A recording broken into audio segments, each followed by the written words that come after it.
JSR is a large privately owned family farming company based in East Yorkshire in England. We're farming 3,600 hectares of arable.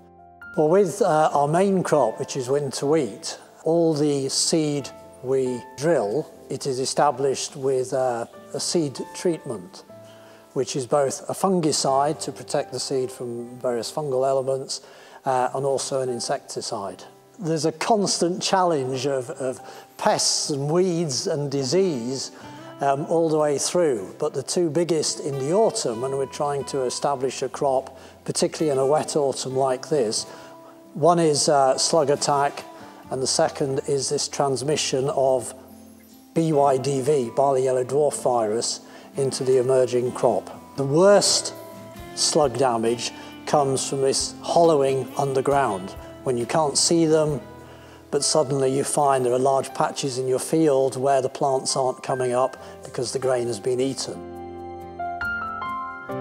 As a farmer, I like seed treatments. There are foliar-applied insecticide options, but that would mean us trying to go and spray 3, 4, maybe 5 times in the autumn.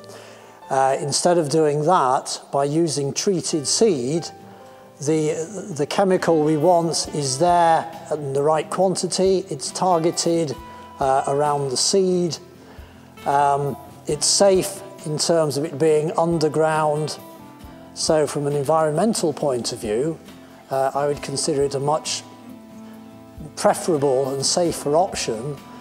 We will take these half-ton bags and basically carefully pour the half-ton of seed into the hopper on the drill.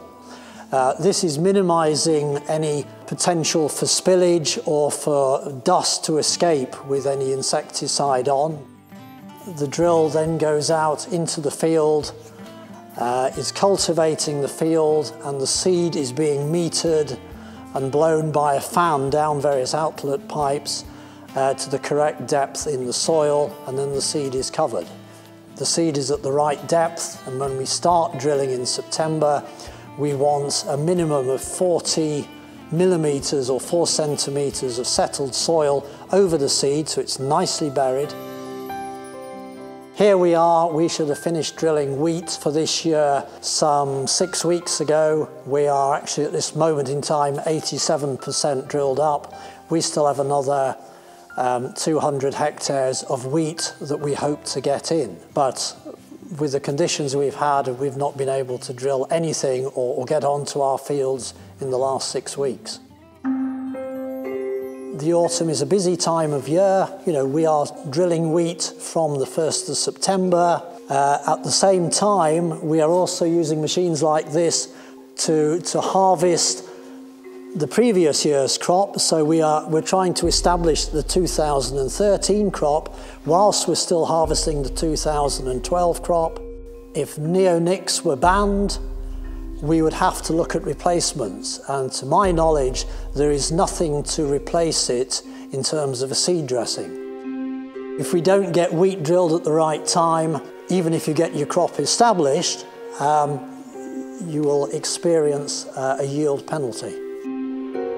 Trouble is, although you have to treat them in the autumn, you don't see any response to the aphids until next spring, when suddenly, as your wheat crop should be growing away, you get stunted patches in your field, and you can get these dotted all over your field, and the consequence of that can be a yield loss of anywhere in the region of 20%. Yeah, it would be a very serious loss to us.